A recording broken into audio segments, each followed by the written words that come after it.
Hello, everyone, and welcome back to this week's episode of the Student Impact Report brought to you by the Student Basic Needs Coalition. I'm Taylor Allgood, joining you from Washington, D.C., and I'm joined this season by Owen Tanner-Flomberg, co-founder and co-executive director of SBNC. So if you haven't done so already, we released 2 episodes. This is our third episode of the new season. So be sure to check that out on our YouTube and Spotify pages. We have those linked in our Instagram link tree, which you can find at SBNC_USA. So how are we feeling today? How are you doing, Owen? Wonderful. Good, good. It's Thursday. Almost at the end of the week here. And yeah, excited to be on here again with you, Taylor, to talk through some news and be a part of Student Impact Report. Excited to jump into it today. I know we got some exciting things to talk about. Yeah, awesome. I know last episode you brought up the topic of the loneliness epidemic, and I thought that would be a great topic to focus on this week. Um, so, you know, the student loneliness epidemic, this is, something that we're seeing a lot today, and I think we're almost kind of like seeing it in terms of like this paradox where emotional loneliness among students is particularly high, especially for students on college campuses. Um, and, with the introduction of AI and like young people looking to AI for companionship. But this also comes at a time when other mental health indicators seem to be improving, according to some studies, for an example, reported by the University of Michigan School of Public Health. They recently published an article about certain mental health indicators actually improving among college students. So I'm kind of interested in this contrast, and I want to know kind of what your thoughts are on this contrast and, you know, what you think this might be telling us about how we're measuring or addressing well-being on campuses. Yeah, so loneliness on college campuses, I feel like, is a huge, huge issue. I know we touched on this a little bit the other day, and we're kind of pulling out this thread right now. But yeah, the former Surgeon General really talked a lot about this. And I think what really got or kind of caught my attention about this issue. And I know he framed it, and other advocates have framed this as like a larger societal issue, that loneliness among seniors and young people and kind of everybody in between is a problem. But I know, given our focus on college students and the college student population, I think it makes sense to focus on, our conversation on younger people and even non-traditional students, that student population. And I think this research is really interesting because, like you said, Taylor, the in some ways it seems like metrics have improved among young people and college students when it comes to mental health. And I would attribute that to, at least anecdotally, like, I'm not a doctor here. I didn't conduct this research. I read over some of the articles covering it and poked around in the research myself. But like, what I'm wondering is this a factor of more students and young people because we have started to talk about mental health as a issue, and something that we're able to talk about with a lot more openness nowadays, that has contributed to some of that increases in mental wellness, as more students that are suffering with depression or anxiety, or maybe getting medication to help support them. I feel like even in my own life, myself, family, have been so much more open about mental health than I don't think we would have been.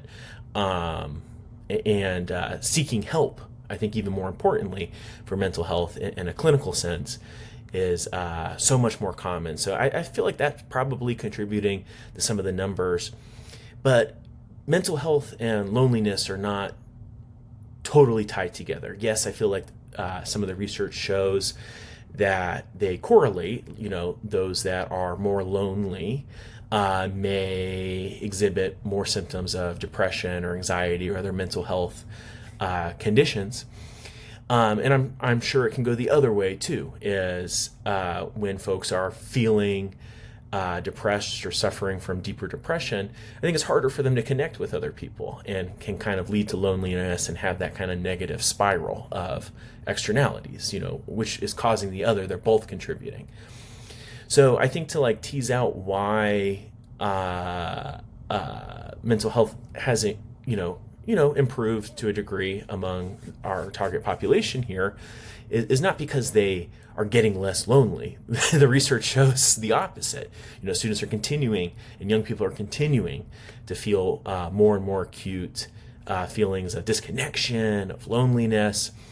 And I think addressing that can make student mental health better. And I think there are ways that campuses can address that. I think we'll talk a little bit about those maybe in a minute. But yeah, I don't think, they're perfectly tied together. And I think that explains why you might see improvements in one, but non-improvements in the other. To your point, an article that I viewed recently from Insight to Academia discussed how students are coming to college with fewer in-person social experiences and higher anxiety around forming new relationships, new friendships. So, my next question is, do you think that higher ed has truly recovered its social infrastructure since COVID? Or are we still rebuilding that sense of everyday connection for college students?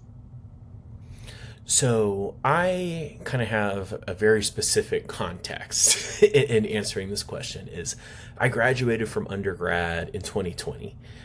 So like when I went home for spring break in 2020, we never went back to campus and we never had graduation at my school. And they had like a graduation a year later, but me and many others were not able to go. But like before that, I think we saw a very engaged campus. Very engaged campus on my campus. I think campuses across the country. I think a lot of the social movements of the early 2020s, 2021, a lot of them had deep connections to campus organizers and kind of those campus networks, those campus communities. And because those still persisted even when everything went online. But I think what happened is what we saw with SBNC and kind of our chapters and our students on the ground on campuses that we were working with is around 2021 into 2022, kind of the remnants of a lot of the structures that still were persisting, from the pre-COVID time, that connection really started to wane. And I think, I know you've worked on and near a bunch of campuses during that time too, Taylor, so I'm sure you've seen this to a degree. But like a lot of like the smaller student groups and stuff just simply don't exist in the same way that they used to. And I think over the past like 2 years, we've really seen kind of a resurgence. I know we're seeing that on like the SBNC side of things. I think you're seeing this with like student government associations, and I think a great proxy for like how active a campus like civic engagement and the connection between students and student groups and whatnot on campuses. A great proxy for that is like how competitive are their SGA elections? How many people are involved? And there was a period there where I was seeing, reports from a bunch of different campuses that nobody was running for these offices for a couple years. And I think that's really improved a lot. And I think that's indicative that campuses are coming back alive again. I will say that I think that as this engagement has revamped and there are more opportunities for students to connect through student groups and student organizations and campus events and all those things that are really a part of the campus, that part of the campus social life, I think there are new unique challenges that these students are facing, not having the same level of structural support financially and otherwise from their institution as budgets have been cut and belts have been tightened at universities and colleges across the country for some of that more discretionary spending towards like student engagement and events. I think we're seeing a rollback due to some political concerns of student organizations and student governments on a lot of campuses having control over event programming money. I know this is probably something that's going to come up on this podcast in the future. Is there's a lot of campuses where students used to have big budgets from their institution to put on events for other students. And I think with some of like the political concerns and concerns around speech, some of those budgets have been, curtailed in a lot of ways. So I think it's yes, things have recovered to a degree on campuses since COVID, but I think there's a lot of more growth that will continue to happen as students start to connect with each other more, and I think in the challenge of a lot of uncertainty, and I think there's a lot going on in our country, obviously, and I think we should be doing, and institutions should be doing everything they can to bring students together, get them talking, and building connections.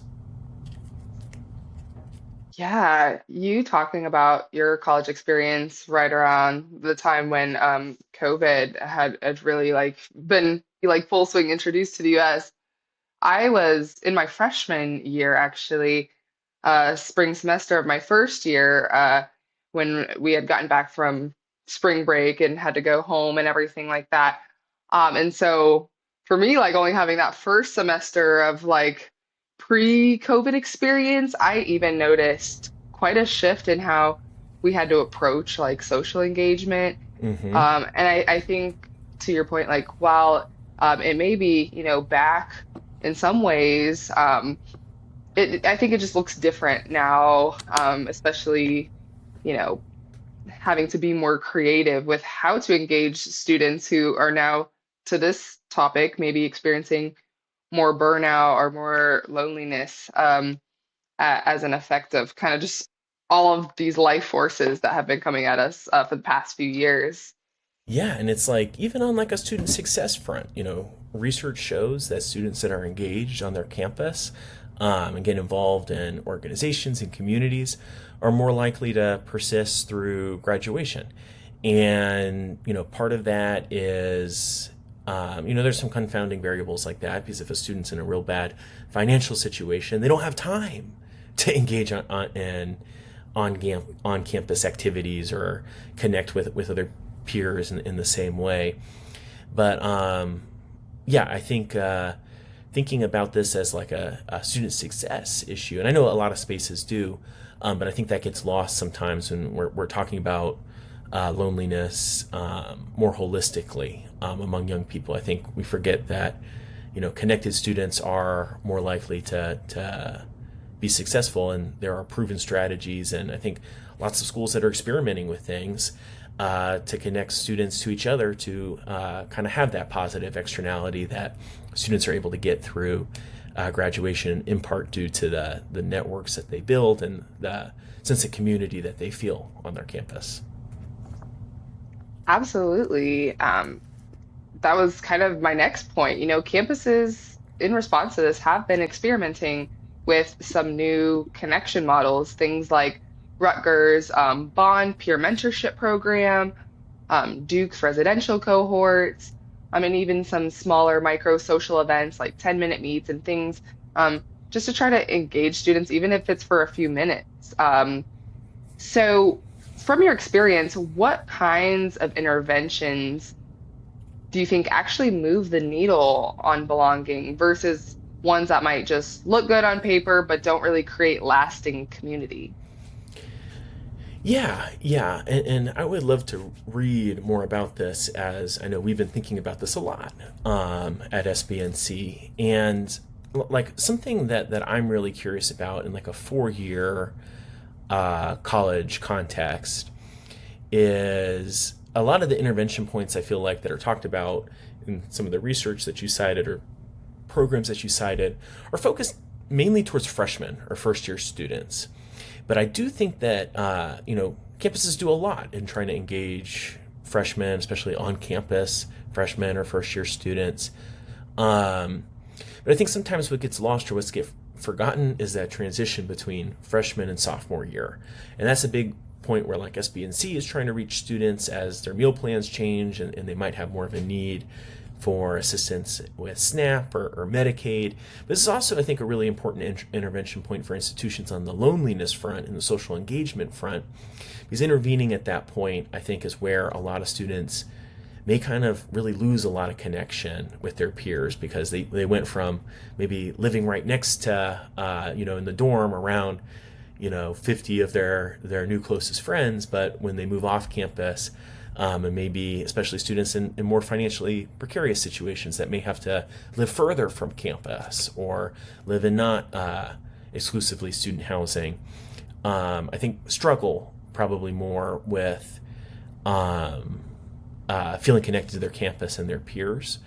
So I'd like to see campuses, or more examples of campuses, intervening at that point.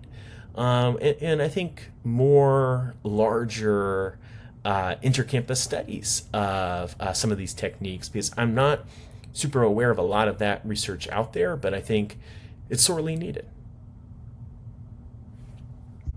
So, when it comes to the broader topic of student loneliness, I know I kind of mentioned in the beginning with the introduction of AI, and many students kind of looking to AI for companionship in many ways. Research kind of points to technology as both a bridge and a barrier, as with most cases, kind of like to our last discussion with AI in episode one.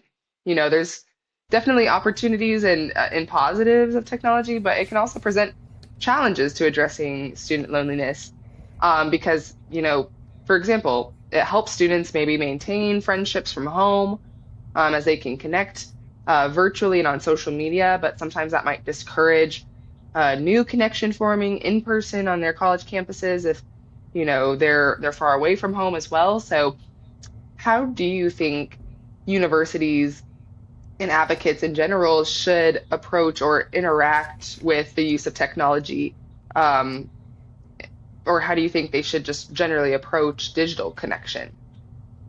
Yeah. I think digital connection can be great, but what I really think that campuses should be thinking about, to your point, Taylor, is digital connection is maybe a vehicle for in-person connection. There's so many benefits to digital connection. There are tools that you could spin up in an afternoon now with technology that could match students of similar interests or even dissimilar interests together. I know, like, there, there's old school ways of doing this that campuses have done, where they manually match students to each other for roommates or for other purposes on campus to connect them together. But I think with the new AI capabilities that tools can have, and how that can be so well done with very low effort, I think campuses should be thinking about how to connect students to each other digitally, and maybe providing them some resources to meet up in person, or in-person events that you meet up with the people that you meet online. I think there's a lot of ways that campuses could incentivize that, even providing like a voucher at the dining hall if you meet up with someone that you get connected through some program or whatever. I think there's a lot of fertile ground for this, but I don't think that it's been fully explored yet. And I think what I'm excited is, I would love for SBNC in the future to be thinking about loneliness as something that we can work to address through technology, not so that everybody stays online, but so that technology is a vehicle for that in-person connection that really makes a difference in how lonely someone feels, and their level of connection to their institution and their peers and their community. That's great. Well, thanks so much for exploring some of this topic with me today. I know I'm definitely going to do some more research into this as well. Yeah, lots of developments with this. I think we're going to have to continue to keep an eye on this as time goes on. But yeah, it was nice to talk about this today and just get a little bit more insight on what the scope of that looks like right now in higher Yeah. ed. And I don't think there's like a silver bullet that's going to solve everything here. I think it's going to be a lot of little interventions, little systems that get put in place that make a big difference over time.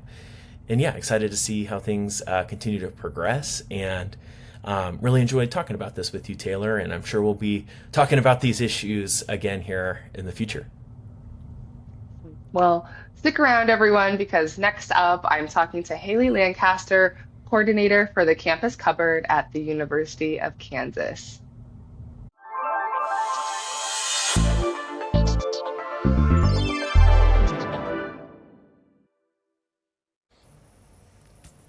Today I am joined by Haylie Lancaster.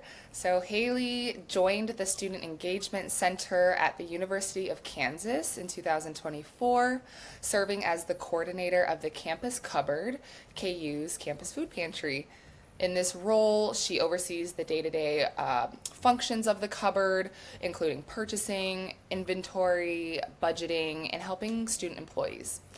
Prior to this role, she spent 9 years in K through 12 education as a school counselor and an English teacher, and Haylie received her BS in secondary English education from KU and her MS in school counseling from Emporia State. Welcome, Haylie.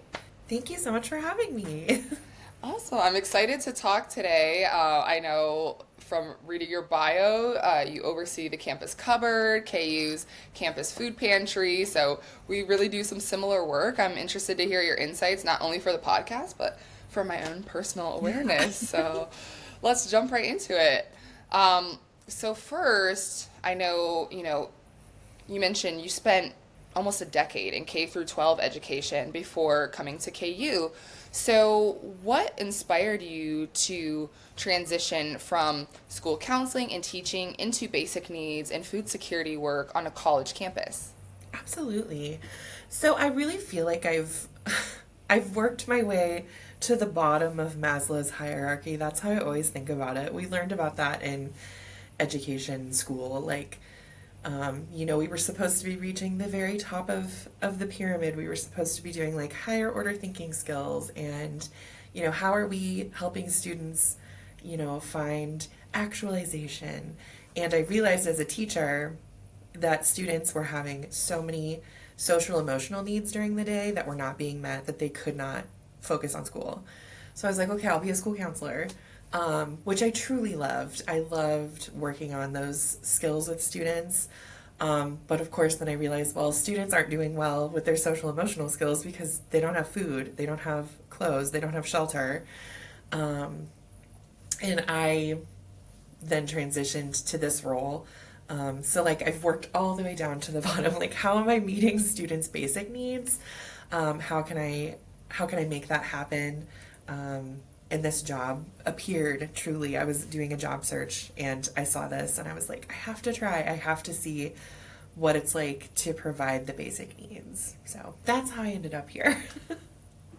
Awesome. I like how you frame that in terms of the hierarchy of needs, right? Because if your most basic needs aren't met, you're right. How can you really focus on anything else? And I think as an educator, you probably, as you mentioned, saw that a lot firsthand. Yeah. And so, particularly with your counseling experience, looking back, do you see any connection between your time as a counselor and the work that you do now for the campus cupboard? Yes. And like I said, that was one of the reasons I was really interested in doing basic needs work. I had a ton of students who were food insecure. I had students who would come to school and they were like, I haven't eaten anything since lunch yesterday. And so I would have breakfast available in my office for students that wouldn't get to school on time to eat school breakfast, but still needed something to actually get through until lunch. So because of that, we connected with one of our larger food pantries that kind of oversees all of northeastern Kansas and then also Kansas City, called Harvesters. They provided a back snack program, which is basically where we would provide students with a bag full of food for the weekend. And we realized that wasn't enough. Like, we had students signed up for it, but it was almost like they needed more. I had students who were always saying, can I get like 3 back snacks to take? Because, I have my siblings, and they had a lot of little siblings that were not old enough yet to go to the middle school, so who were not receiving that. So then we signed up for a mobile food pantry with harvesters that would come to our school once a month. And I was in charge of coordinating all of that, making sure people could get signed up, making sure everybody knew, where it was going to be, promoting it in every way that I could. And that was incredibly popular. And I remember coming home from work one day and telling my counseling partner, because there were two of us at the school, and being like, I wish I could do this part all day. Like, I wish I could just talk to people who needed food. I wish I could just like make that connection, because it felt so much more real than anything else I was doing at school, which is kind of sad to say. I have a lot I could say about public education, but I was obviously doing a lot of work during the day that was not like counseling related. Like, I was scheduling and I was subbing for different classes, and I was like, this is the work that I really love though. Like, I really love connecting with people. I love serving a basic need instead of like putting a band-aid on something. I loved being able to be like, here, your need is met for, sometimes a temporary amount of time, but for tonight you don't have to worry about food, and I don't have to call your parents to have you go to a therapy session, and I don't have to write a plan that all the teachers have to follow. It's just, I'm providing a need for you. That's it. I don't have to do all of the other stuff. So yeah, it's connected a lot in that way, that I'm providing a basic need for somebody. I am filling a need in the moment. And yes, a food pantry is a Band-Aid. How do we fix systemic food insecurity? I don't have the answer to that yet, but it does feel like like I'm doing something that is tangibly helpful to people. Yeah, you have me thinking now. As a product of public schools and public education myself, I really haven't even begun to think of the ways that my experience in public education and seeing like what you've described firsthand, like how that has informed the work that I do today as well with food access and meeting student basic needs. I don't think up to this point I really made that connection. So I'm glad that you shared that, because now I'm thinking, I'm like, yeah, there is a lot of alignment with that. And so kind of going off of that, like, how have those experiences shaped the way that you approach meeting student basic needs today on KU's campus? Yeah, I think one of the things that really has informed a lot of what I do here is just the realization that it's not, people don't have food insecurity because of all the reasons that society tells us. It's not because they're lazy. It's not because they're not working. It's not because, they want to leech off of any services available. It's a million different things. I've had students who have food insecurity for just like a tiny amount of time. Maybe they just moved here. Maybe they're looking for a job, things like that. I have people who it's an issue of they don't know where else to go. Maybe they're an international student. They don't really understand like where to find food that is really accessible for them. And campus is like the best or easiest place that they know to access food. I have students who they live themselves in like a food desert area, and when they come to campus, this is the closest access they have to any kind of produce, any kind of bread, meat, eggs, things like that. So I think I'm just reminding myself always that it could be a million different things, and it's always a combination of things too. It's not just one reason why somebody is food insecure. I had students when I was a counselor who they had parents who would work really late, so they were kind of fending for themselves. While their parents were still providing for them, they had to figure out, how do I cook things? How do I make meals for myself? How do I feed my siblings? Obviously, poverty was a big part of that, and still is for a lot of the students that I work with today at KU. But it also, there's, like I said, just so many different things that could be impacting their access to food, and I just try to keep that in the back of my mind when I'm working with students. So absolutely, that's a great point. I know with the food pantry I manage too, really in the way that we promote it is trying to get at that message of, this food pantry tries to meet students where they're at, no matter where that may be, whether students need a snack in between classes, or, Yeah. whether students do have more sustained need. Hunger on college campuses look like a lot of different things, so it's really great and important that you're kind of highlighting all the different circumstances that a student may have that can lead to them needing to use a resource like this on campus. So, for those who may not be familiar, I know I mentioned that the campus cupboard is KU's campus food pantry, but can you just share a little bit more about what it offers, how it operates, and who within the KU community it serves? Yeah, absolutely. So we are, I usually say we're really good on staples. Like we can provide the basics generally all the time. We're really donations based. I am able to order from the food distributor Cisco once a week. So that is helpful in getting some of the things that we don't get regularly through donations. So I am able to order produce. I am able to order some kind of eggs. I've been getting liquid eggs a lot more often these days just because they're easier to transport than, a real egg.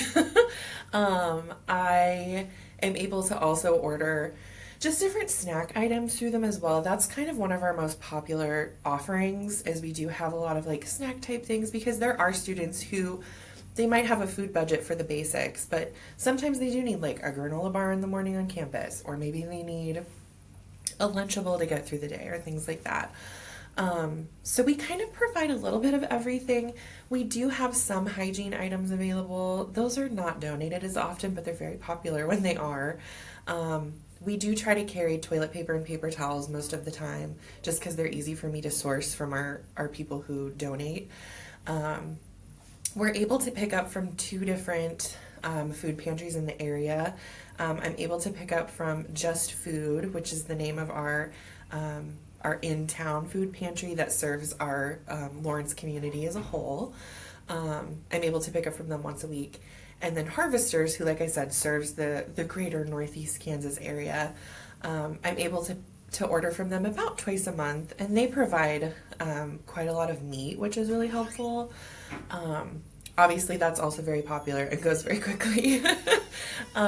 So we do have a variety of different things.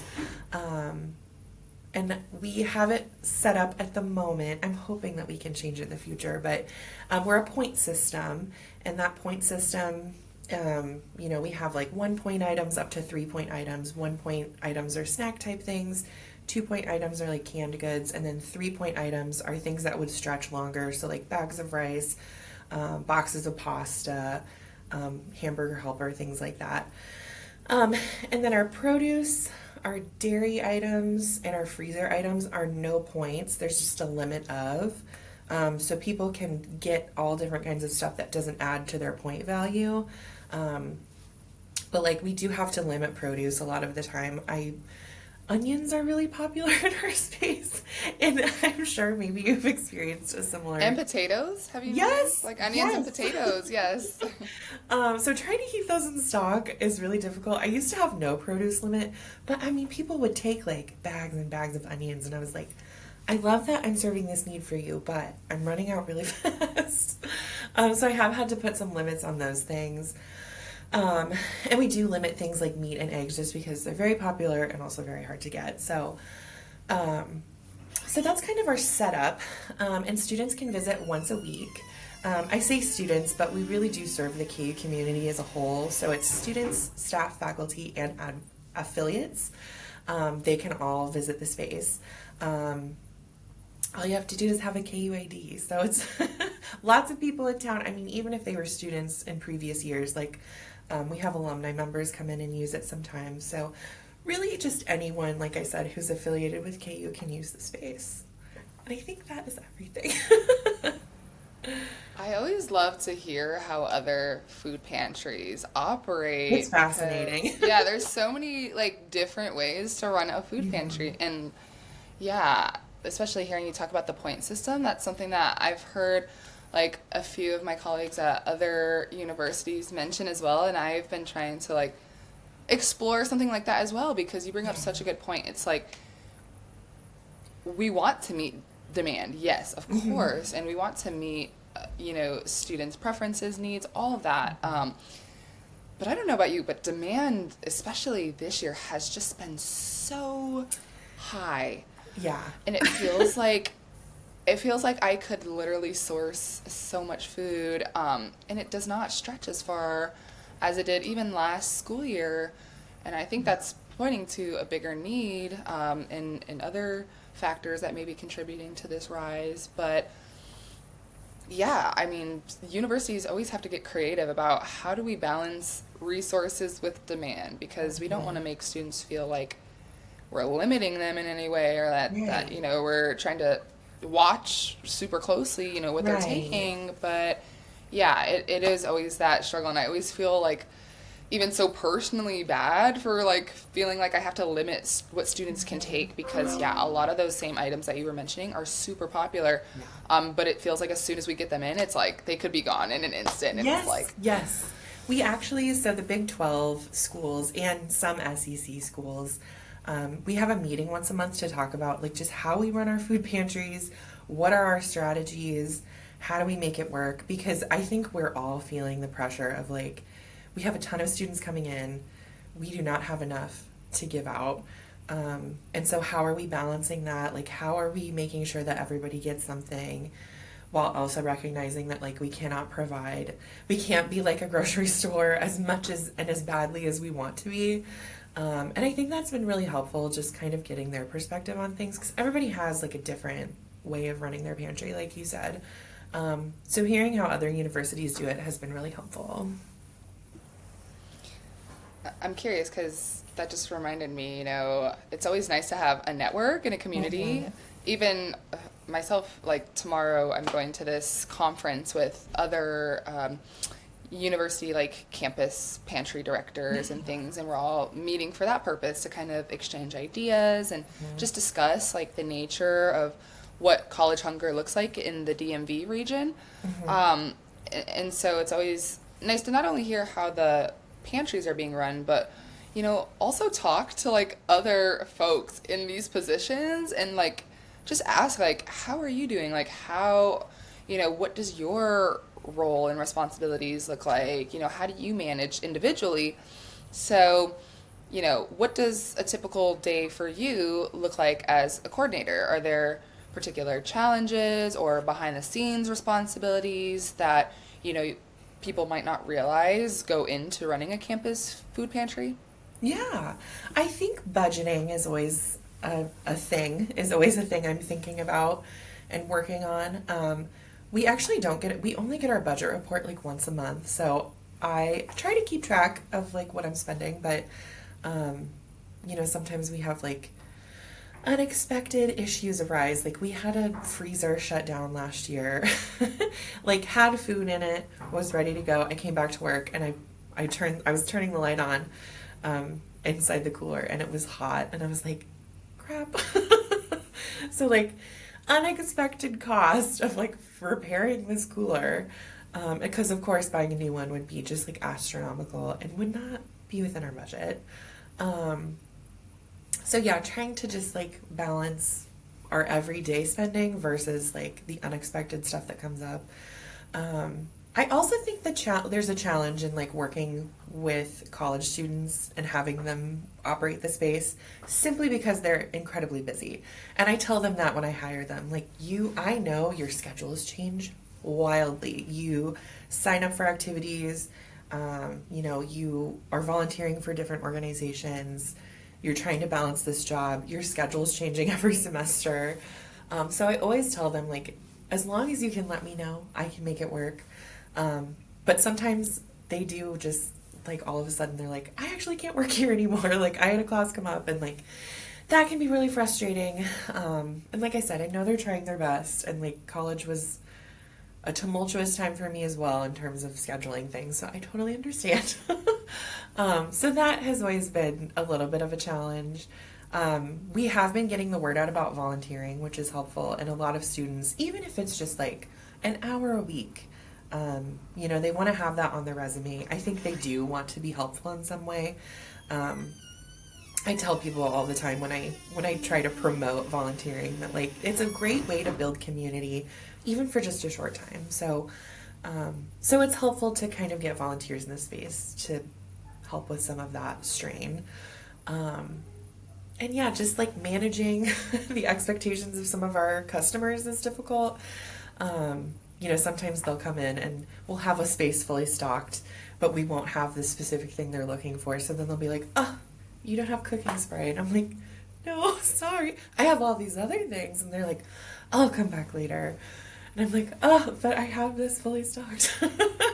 But I know sometimes people are just looking for certain things. So trying to manage the expectations, trying to help people understand, we're not a grocery store. We don't have things perfectly fully stocked all of the time. We are donations based primarily. So sometimes it's totally random what we get. We never know from week to week, what Just Food or what Harvesters is going to have. So trying to help people just understand that has been a little bit of a challenge. But we have our regulars that are very solid and very appreciative of all the stuff we have. So that's nice. Yeah, that's good. Everything you talk about, I'm like shaking my head. I'm like, yes, I feel that 100%, especially with the student schedules and how busy things can be. I feel like having student workers has been such a blessing and such a great thing in so many ways. But yeah, sometimes when it comes to like those things with like scheduling and understanding that they're students first, it can be challenging when you have a food pantry to manage, but you also, respect and, understand that students have lives and they have things that come up as well. And so, yeah, balancing that is always a fun time. It's tricky. But so I'm understanding from what you're saying that you do have paid student staff. As well as sourcing some student volunteers. That all sounds kind of like what we have as well, and also running on a donation model. So given that you work closely with student employees and volunteers who help manage pantry operations, despite some of the challenges that may arise with that or some of the hurdles, what have you learned from working alongside students in this space, and how do you see student involvement influencing the campus cupboard's impact in terms of reaching other students? I feel like they have been really great and just keeping the ear to the ground about like what students are looking for, what students need.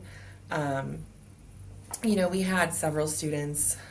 We had one student last year who was incredibly passionate about students who are either pregnant or parenting, because she herself had a child, and wanted to really advocate for those people, because it does seem sometimes that they're kind of like left to fend for themselves. So she was really great in helping us figure out the logistics of the pregnancy and parenting pantry that we have started.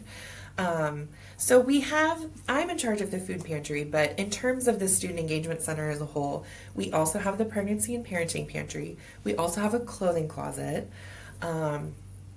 So those two things are super important and helpful. And other staff manage, yes, like the so other pantries? We have an assistant director who is in charge of all of those impact programs, as we call them. And she just kind of oversees all of them to make sure they're running, they have what they need. She specifically wanted someone over the campus cupboard just because it is so high traffic. We have a ton of people coming in and out every day, and so we needed specific staff to work on that space. And we're hoping to eventually add people into those other spaces as well for less of a drop-in situation and more of like actual hours that people can come in and visit. So that is helpful. But yeah, I'm just in charge of the campus cupboard, but I do kind of help oversee a little bit of those other areas. I think they have been really good in helping us promote. So we had a student last semester who was really good at using TikTok and really wanted to make videos promoting how to like sign up for an account, how to come in, what does it look like, what is it like being in the campus cupboard. And she made a couple of videos for us, and that was really helpful. We put that out on our social media, and I think we got more customers just because it seemed less intimidating. I think people think about going to the food pantry and they have some shame, there's some stigma around it. But I always tell people, everybody needs help sometimes, there's no shame in it. But I think just seeing the space and seeing how easy it was to access was really helpful for people to come in and actually make the effort and say, okay, I can come in here and it won't feel weird. Absolutely. So I know that, every campus experiences hunger differently. Mm-hmm. And the scope of what need might look like on one campus might be different from another. So I'm always curious to know from your perspective, what does food insecurity or college hunger look like at KU? And what patterns or challenges have you observed? I know you've kind of touched a little bit on this, but if you could just kind of share more about that. I think something we have talked about in classes that I've come to chat with. So there are several classes on campus that invite me in at the beginning of the year just to kind of talk about food insecurity, like different community health classes and things like that. And they've all mentioned that, when people are looking for food on campus or when people are food insecure, they'll try to hit spots that have free food given out that day. So we do have a really cool place on campus. It's called the ECM, and they provide a veggie lunch every Thursday. And so they mention a lot about going to that place when they're hungry, because if you go towards the end, they'll give you free bread and just leftovers of things. But trying to keep up on the knowledge of what free stuff is happening. So we have events in the Student Engagement Center that hand out free food, and so I think sometimes students are kind of attracted to those things because they're like, well, I don't have to worry about a meal. I can go get free food, free pizza at one place. Sometimes the dining halls will practice or give out free samples of something. So students have just mentioned trying to find those places. Apparently there's also, I don't know if it's a Discord group, or a Facebook chat that people are in, but it's about I think it's called free food at KU, and where to go on different days to find places that are giving out free food. So I think that's an option, or I think that's something that students are doing. I think it also looks a lot like eating a lot of junk food or eating a lot of things that don't have nutritional value. And I think that about college stigmas in general. People always assume oh, college students are surviving on ramen noodles, or they just want to eat Doritos, or they just want to eat boxed mac and cheese and stuff like that, which I was eating those things in college too, but that was also just kind of the norm. That's what people thought, that's what they do. So trying to break that stigma, or trying to get rid of that stereotype, especially with some of our adults, staff members, faculty at KU, I think sometimes there's still an assumption that that's what students will do. Well, they're busy, so of course they're just going to eat whatever. Trying to get rid of that so that we can make more of an effort in in providing for the food pantry, or just providing opportunities for students to have access to food on a regular basis. Do you know, I don't know if y'all track any data or anything. Do you know how many students a semester or a year have visited the KU food campus cupboard? Yeah, I think so. I was just looking at our numbers for last year. We were working on a grant application actually, and I think it was around 7,000 to 8,000 students that we had served. And of course, sometimes that's repeat users, but that was how many visits we had last year. And I think we're already working our way up. We have probably 1,000 or so visits a month. Obviously, some months are different, like December when everyone leaves for winter break. It obviously goes down a lot.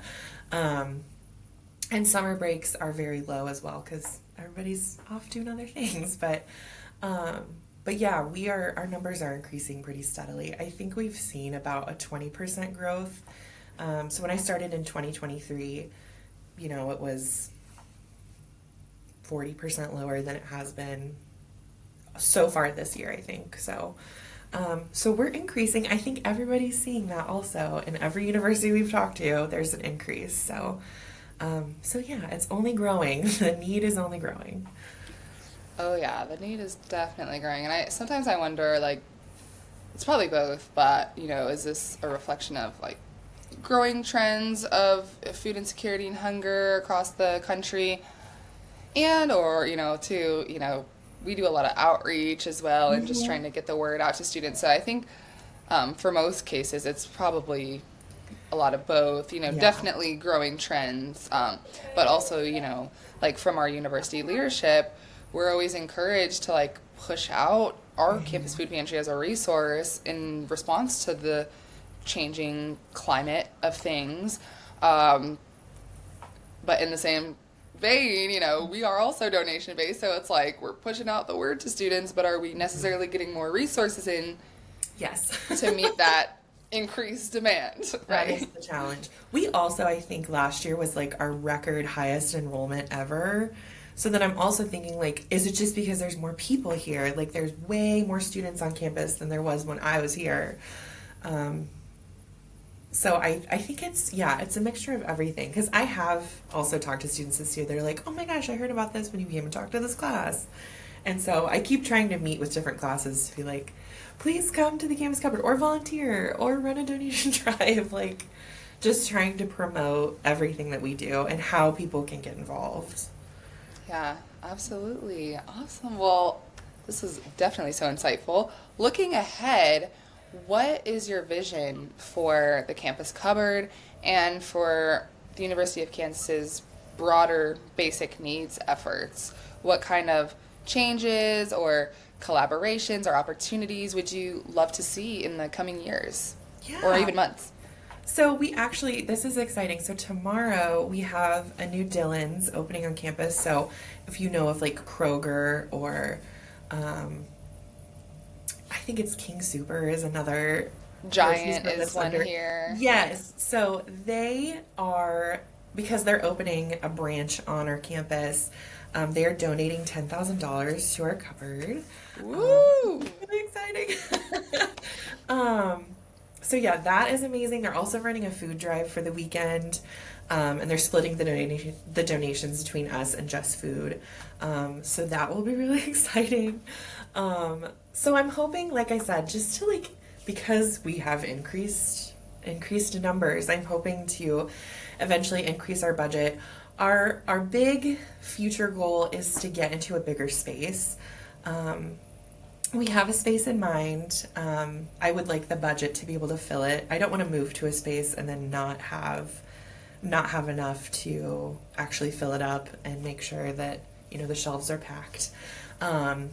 So that is, I think, our biggest goal right now. Our space is good.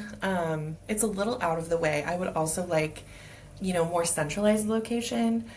Even though we are technically in the student union, if you've ever been to KU's campus, the student union is kind of on the end of campus. It's kind of far away from things. So having a more centralized location would be very cool as well.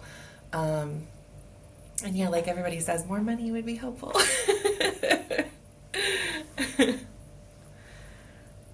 Given that, you do have a donation model for the campus cupboard, in the chance that people in your network or people nearby are listening and want to help out or support, where can folks donate, or how can they donate? Absolutely. So if they want to make a monetary donation, they can do that through the KU Endowment website. There's a donation button, I think, on their website, and when you donate to them, you can specify what location it's going to go to or what organization. So that would be a monetary way. If they're interested in donating actual goods, we do have donation bins all over campus, but they're also literally welcome to just come to the campus cupboard and hand it to us in person. We are open 9 to 5 Monday through Thursday and 9 to 4 on Fridays. So anytime during those hours, we will be here and be able to accept any donations.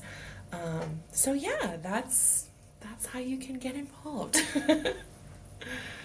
We love to hear it. Well, again, everyone, we've been speaking with Haylie Lancaster, coordinator of the Campus Cupboard at the University of Kansas. Thank you so much, Haylie, for this conversation. I've learned so much. Thank you so much. I'm glad to get the word out. Absolutely. Well, with that, that wraps up this week's episode of the Student Impact Report. So make sure to follow us on Instagram at SBNC_USA for updates. And you can also catch our episodes, including this one, on Spotify and YouTube. See you next time.